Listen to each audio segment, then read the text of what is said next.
Back again this week in the Balls from Ellwood show, and we have a ton to cover as always. XT, why don't you tell me a little bit about what we're going to cover this week? Well, we're going to review the new It Chapter 2 movie. We saw that. We did. We did. I think you have a fabulous interview with a ska punk legend. Yeah, that would be. I've been scoring quite a few. If you would have asked me when I was a kid, all these people that I used to spend hours listening to in my room, and if you would have told me that 20 years later I'm actually going to be, perhaps develop friendships with these people and talk to these people and interview them, I would have said, you're so full of crap. Right. It's just not going to happen. It's very surreal. Lo and behold, here it is. But I mean, not only that, we have a bust and ball segment to get to, as always. There's some stuff pissing me and XT off, and we frankly just have to get it off our chest. This lady right here has a brand new Depravity Corner. It's going to blow your socks off. And, like she said, interview of the new It movie, I'm going to tell you honestly what I think. So is she. And let's just get right into it. What do you want to get into first? Well, let's discuss the It movie. Yeah, I mean, what did, let you go first, because you know how verbose I am. So, I mean, what in honesty did you think of it? So we went to the It movie. I knew it was going to be long. I am not a patient person, but I figured, what? How long is it? Almost 3 hours. 2 hours and 45 minutes, something like that. It's long. And then, of course, there's like previews, so that's another 20 minutes. So like, you're in this theater for over 30 minutes, 3 hours, 30 minutes without even a movie. So anyway, you're looking at a good 3.5 hours. Yeah, something like that. And so, knowing this, we wanted to be comfy, so we went to the luxury theater with the with the fancy seats and put your feet up kind of thing. But even that, like, I was still pretty restless, and the story was good. It wasn't great. There were moments of, I felt, pure cheesiness, although the original's pretty damn cheesy, so I guess it's not quite that bad. Not that it's bad, but you know what I mean. The 80s ones, it was made for TV, and they had low budget. What are you going to do? But so for the budget they had, there were some cheesy moments. Now, there were some really great moments, too. They did a lot of things really good. But the good outweighed the bad, for sure.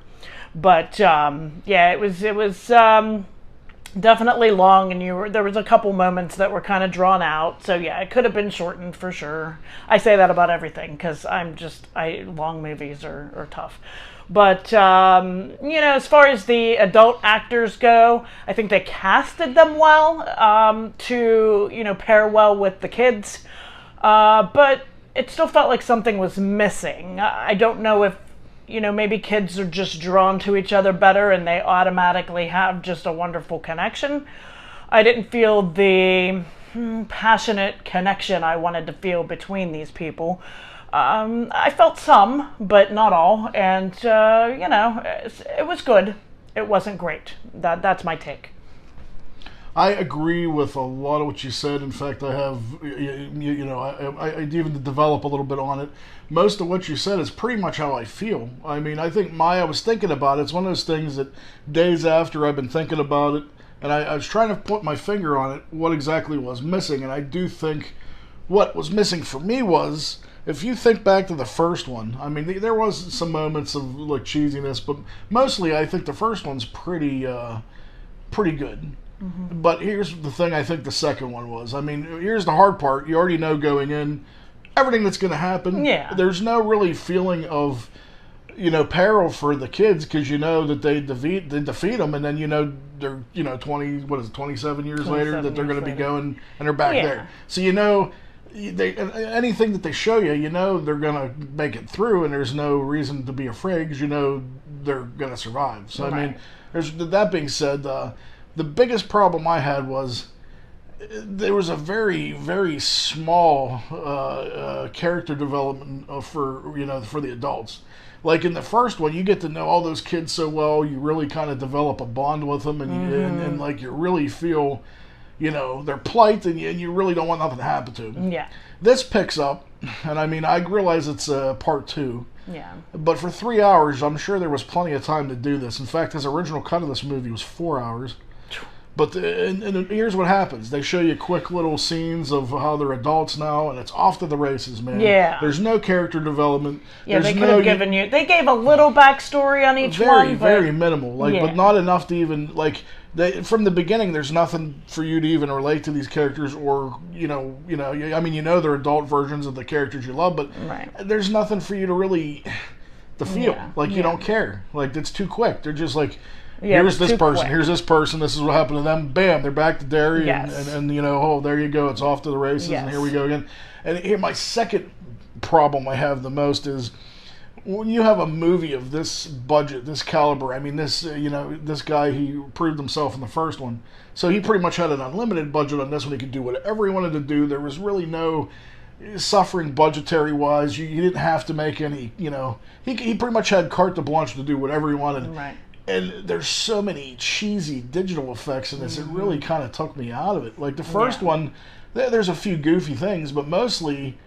it didn't bother me. This And one, it was more believable, I guess. Yeah. This one, and the first one seems kind of like dreadful, and there's like this atmosphere to it. Yeah. This has really no atmosphere at all. And there wasn't, and I'm a scaredy cat, and I jumped once. So Yeah, I if that jumped tells once you- through the whole thing, and I've read, it's jump scare after jump scare. It's Yeah, it's not not so much. It's not scary. Maybe really for at the all. average Yeah. person who doesn't typically go to horror movies. Yeah, maybe perhaps, I don't know. but Maybe I we're mean, too desensitized. This is a movie but where, I mean, here's the thing. This is a movie that's cool. It's not scary. Like Yeah. that's just about it. Yeah. I mean, there was things they did right overall. it almost felt like more of an action adventure movie to me. Like an Yeah, I mean- Indiana Jones adventure or something. I mean, overall, the good outweighs the bad. I don't think it was terrible. Well, I'd No. give it a 3 out of 5. yeah. I was definitely expecting a lot more. I mean, especially after waiting 2 years and Yeah. an unlimited budget and all the hype and all this and all that. Mm-hmm. It's not terrible. I mean, there's things that I think the strongest thing I had going for it was a lot of the things that I wanted to see adapted from the book made it to this. Mm-hmm. So that was the strength of this movie for me. I don't want to go into detail. I don't want to don't give wanna any give spoilers, spoilers, but if you're a fan of the book, there's a lot of things and throwbacks to the book that you're really going to enjoy. There's some cameos that you're going to like. Yeah. So other than that, I mean, that's really all I have to say about it. 3 out of 5. I don't think it's terrible, but I definitely don't think it's worth the hype for sure. Right. I second that. Awesome. All right. Let's just go right into it. All We right. have a new busted balls this week. We have Oh, things do that's we pissing us off. Tina, start me off. What's pissing? You know what? We actually share a disgust this Yeah. week. So please tell me what are we pissed off about We this are week? pissed off at McDonald's. We go there regularly, and we, as you can see, but breakfast, is good. It's quick. It's easy. And this was, prior to our going to this movie. I mean, we went to an early movie to get it because we knew it was going to take a long time. So we figured, well, let's just not go to a regular restaurant. Let's just go to McDonald's. It'll be quick, and it's still pretty decent. Get some pancakes, get some bacon, the whole spiel. So we stop at the McDonald's in Robinson, Pennsylvania. We're throwing you under the bus Yeah, here. we're calling you out, man. Calling you out. They are, clearly they're training a new guy at the register. Now, he wasn't even the issue. He was the least of the issue. He was friendly. Well, I have an He was issue nice. whenever you're deathly ill and then you're waiting Yeah. on me and Oh, yeah, touching he my was- money and he had a handing bit of me a cold. things. I don't want to get sick, man. Like, I have a problem. Like, I get sick very easily. Yeah.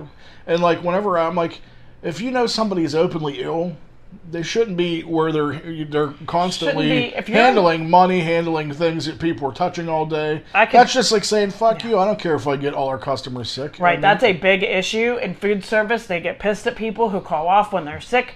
But I swear to you, in food service, of all places, of all jobs, that should be the first place you should be allowed to call off when you even have the littlest bit of a cold. Agreed. That's bullshit. So, number one. Number two, we order our food. Now, we ordered some pancakes. We ordered some sausage burritos. We ordered some drinks. Not a crazy order. 25 minutes we waited for this order. Standing at the counter. Literally 25 minutes. We saw a guy come in, orders food, leave. Another family in, out, ordered their food, leave. What was the problem? I don't know, but I can tell you this: the guy running the drive-through was over there giggling and having a good old time, and and they all just seemed very flustered and disorganized, which I understand. Fast food, I could never do it. Praise you people who do attempt to do it, but you got to get your shit together. You got to have organization. You got to have a plan.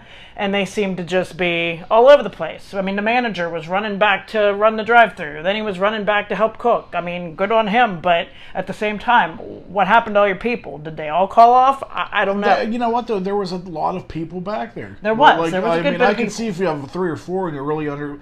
There was like easily 15 people back there. Yeah. There's no excuse for that. Not only that, I'm watching people cook food, and I'm watching this guy make my hash brown, and this dude has his fingers in his mouth. Oh, I forgot you saw that. Yeah. And then he's touching the hash browns.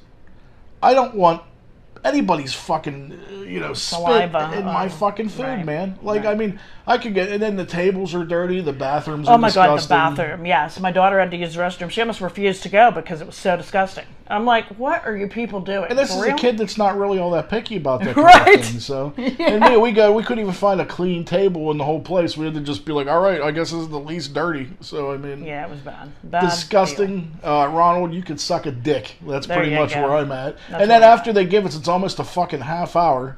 Yeah. I'm starting to get pissed off. He's They angry. they don't say fucking thank you, fuck you, or anything. They're just like, there you go. You know, Yeah. like. Oh yeah, and then one of the drive-through managers was going out to get her, deliver food outside, and she walked by and goes, "How's everything?" And Balls here goes, "You don't want to know." And so she walked back in. You would think they'd be like, what's going on here? No, nothing. Walked by as fast as she could, so she didn't have to deal with us. Yeah, so there's that. there you go, man. I mean, this isn't a big surprise, I'm sure, to anybody. I've never had a fucking order right as long as I've went to McDonald's in my life, I think. I mean, I think if you check on the application, are you retarded? Check yes. Yes. Okay, you're hired immediately. yeah. Here you go. You start Yeah. now. So. But they all want $15 an hour. Yeah. So I mean, this isn't a surprise to anyone. It's not. It's totally true. So it's not. It's not like I'm paid by some, or like the king has his fucking money in my back pocket going, hey, go talk shit on Ronald. Yeah. So I mean, no, this is No, just an it's just experience our bad we had, experience and we wanted to share. we just wanted to say fuck McDonald's today. Yeah. Get your shit together, Ronald. Yep. There you go. Hey now, cats, we're back again this week on the Balls from Ellwood show, and with me, I have a person that I've always admired growing up. He's actually one of the people that actually opened my eyes to ska music, and I mean, as anyone knows, and anybody that's into the genre, is definitely a life-changing thing, as it was for me. He's truly done it all, between mail order, record label, music, progressive activist. One of my favorite people, and all-around nice guy. Mike Park, how you doing there, buddy? I'm well. Thanks so much for having me. Thank you for coming on. I've always wanted to have you on, and thank you so much. I just want to ask you, was you always musical growing up? Because I mean, it's always seemed to have been a facet in your life. And was you like a little kid, and you were musical then, or when did it start for you? I played piano when I was very young. I wouldn't say I was musical or a prodigy or anything. And then I played saxophone starting 5th grade. I think I was pretty good. And it just kind of, I guess the big changing factor, I believe I was maybe a freshman in high school. My dad had an old acoustic guitar, and I learned how to do a power chord where you just play the root and the 5th. And just with that knowledge of being able to play a power chord, I had the ability to write my own songs. And I realized I had a knack for melody and writing lyrics. And so that's what kind of started me on this path of, at least my path of being in music. So your parents were very supportive of your music, and No, absolutely not. My mom would cry and tell me to go back to school for years, and so this is very untraditional, especially for like a first generation Korean American. It's not something parents, at least for my generation, parents aren't supporting their kids in the arts. They want something steady: doctor, lawyer, engineer. Those are the big three. Was there a point where they came around though, like they seen that you're were able to make a career out of it? Yeah, when I started making money. At what age did you decide that like I want this to be my life, my career? Like when was the defining moment as to when you chose music? I think when I was 19, as young as 19, I started to tour, and I thought, oh, this is cool. I'd like to give it a shot and see if I could make it in this business. How And did I that? mean, I never did. Realistically, I never, on any commercial level, I never did. This has all been like very DIY, underground. I realize I do have a fan base, but it's so underground. The common person has no idea who I am, but I do have people who support me all over the world, and it's pretty rad that I've been able to do this without any radio play, any TV play, any magazines or major magazines. This has just been word of mouth for the last 30 years now. In a sense, though, that seems like it's way cooler anyway, man. I mean, that's got to make you feel pretty good. It is, to be honest, it's pretty rad. I have to admit, I really get a kick out of it that I'm able to um, just do things on my own terms and my own schedule, and I feel like it's a lot more gratifying. Let me ask you. I mean, you've always, you've made ska music. I know you're a lover of ska music. When did you first get that that bug? Like, who turned you on to that form of music? I first heard probably ska without knowing it because it was popularized um, in the 80s by bands like Madness and the English Beat, who had top 40 success in the US charts. Hmm. So a song like One Step Beyond, which is very ska. I remember seeing the video when I was a young kid, but I didn't know it was ska. Um, I believe the first time I started to understand the sound that it being on the and instead of on the beat. Uh, I had seen the movie Dance Craze in an art house theater, and from there I went out the next day and bought Bad Manners, and I bought The Selector, and then I got really into it, and then I I started to practice like guitar playing on the and of the beat, and I was off and running. Let me ask you this: how did like Skankin Pickle come to fruition? Like, how did you meet them cats, and how did that start? I mean, Yeah, sure. So I in my first year out of high school, I went to a junior college here called De Anza, and I had met a couple people in a music business class, and we were all the common thread was we were influenced by Fishbone, or we loved Fishbone, and nice. so we had this. That was our bonding moment, and so we decided let's start a band. And I knew some friends from high school that I got in touch with, which was Lars and Lynette, guitarist and trombone, and we just started practicing. We had a drummer that we met in music class who had no experience playing ska, but he was a really nice guy.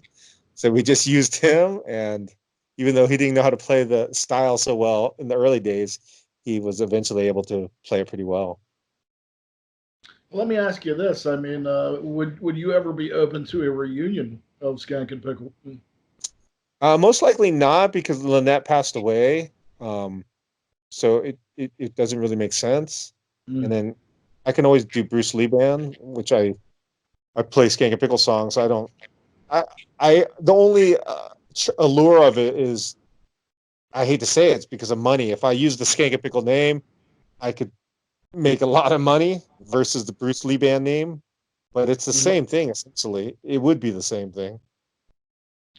Well, let me ask you this too. I mean, I mean, I could see how there'd be hesitation to do that, but I mean, it just seems like that's really popular these days. I mean, everybody's doing a reunion, and I mean, you guys are so iconic to begin with. But I mean, like you said, I mean, when you're out playing, you play a lot of that stuff to begin with. But let me ask you this: you've been part of the scene for a very long time.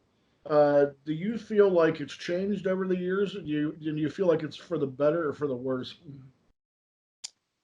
I mean, of course, it's changed. That's just the way everything changes. Nothing stays the same. I think it's definitely for the better. Scott was really tough in the 80s and the early 90s. There was a lot of violence. You had a lot of the issues with ska was there was just a lot of skinheads, and whether they were racist skinheads or not, whenever you put a group of skinheads together, they fight.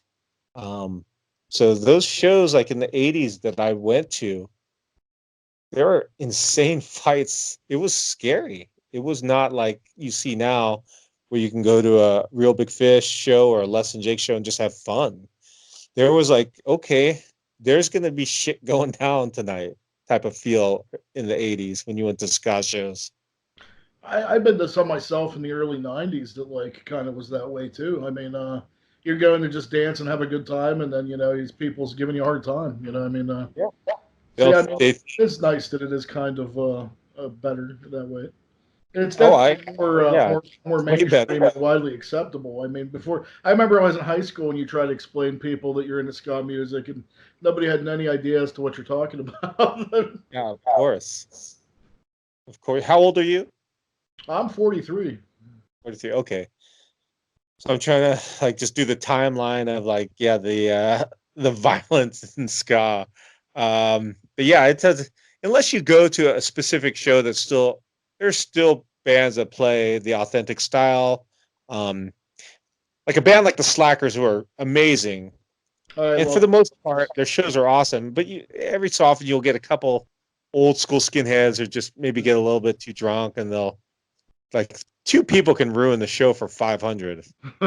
what experiences that you've learned traveling and touring on the road that's changed your life as a person? Just kind of being well traveled, I think, does a lot for a person.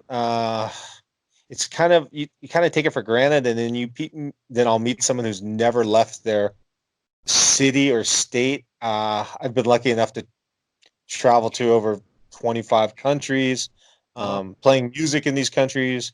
Uh, it's awesome. It's just made me a more well-rounded person, and I feel like it makes me appreciate what I have, or makes me appreciate what I don't have. Maybe sometimes, I just think it's good for a person to travel and see what else is out there, besides in your own safe bubble.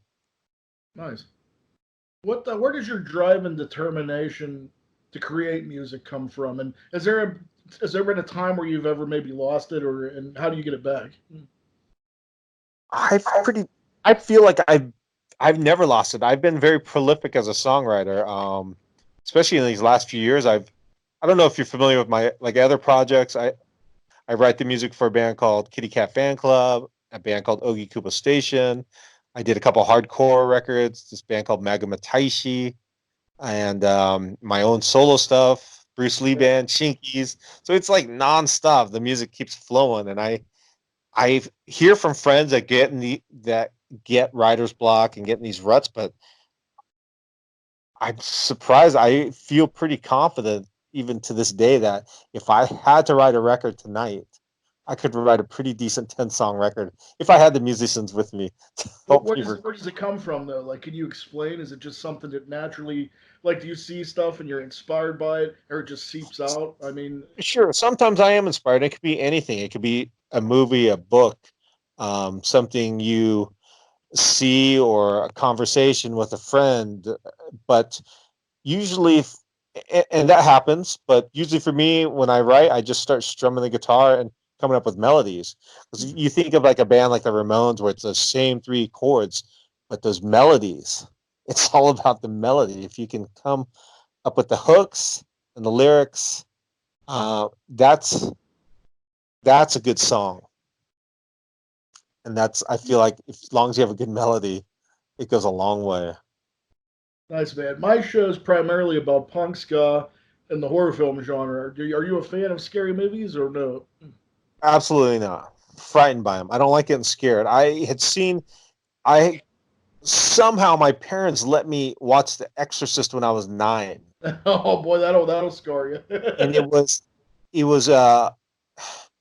my parents, their Korean church had like these every Friday night. They like someone would some family would host like Bible study, and they would, so there'd be like 10 families, and all the kids would just kind of be playing, and so they wouldn't even monitor us. But The Exorcist was on cable. I think it was maybe Showtime at the time. I can't even remember.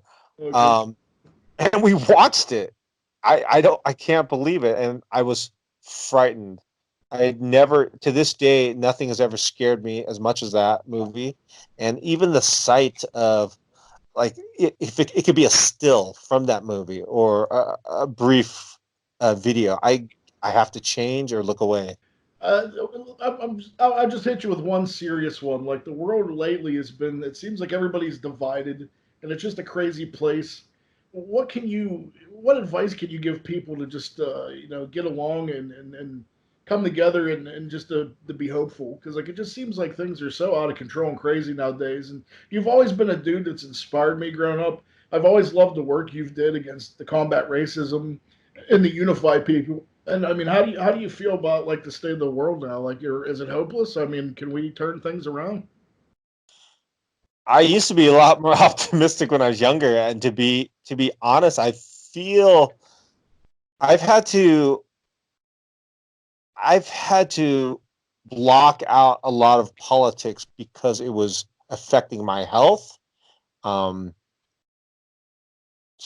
my whole take on it right now is, what can I do for myself to make the world better?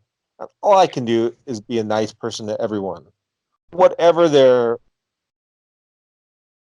religious, sexual preference, whatever their race may be, or their political affiliation. I'm trying not to judge anyone. The vitriol and hatred spewed upon these faceless social media forum where anyone can say anything without any repercussion is ridiculous. I just, and it's like same party politics that are fighting. So it could be progressives fighting progressives, conservatives fighting conservatives, and then everyone fighting each other. It's very unhealthy. It doesn't make any sense. I've really taken a step back and kind of looked at the bigger picture and of what I can do for myself more than it used to be about how can I change the world. Right now, I'm just worried about myself. Like it's really affected me, and so I'm working on my own personal health, and how I can uh, grow as a person and just do the best I can. That's pretty much it. I please don't be offended. This I asked every person I ever interview. Do you have a good shit your pants story? Oh my god, I've got way too many. It Oh, sucks. good. See, normally I'm always It's wary of asking people this because they get embarrassed. But like, I tell you what, that Steve Jackson from the Buy Tasters is probably one for the past couple of years. I just had a good one from Dickie Berry from the Boss Tones. I just wanted to see if you maybe could raise the bar on these. Yeah, embarrassing. Like this is not. I've shit my pants way too many times. I was probably a young young adult, probably around 20. I was working in a restaurant. We had our the restaurant had like a summer picnic outing, like the company picnic, and so we were at a park, and it was close to my house. I rode my bike there. I was wearing white shorts. Oh no! I got I was just drinking. I got drunk, and I was we were riding bikes, and I just had to shit my pants, and I somehow rode my bike back home without ever leaving the seat. You know, usually when you climb hills, you got to get off your seat. So I made it all the way home. When I got home, I was living with my parents. Both happened to be in the backyard where I parked my bike, and somehow I navigated it where I still never got off my bike into this small crevice of a hard to explain back part of my house, and then I just jumped in the shower with all my clothes, and no one Oh, ever knew. is there Yeah, anything else that you would like to plug or we could recommend to my audience to check out? just check out Asian Man Records. There's a lot of good stuff going on. Just a lot of new young bands coming up from the like the Gilman Street scene in Berkeley that we've been working with, and excited for the state of punk right now. A pleasure, dude. Thank you for doing what you do. Thank you so much, sir. Peace and love. Peace and love.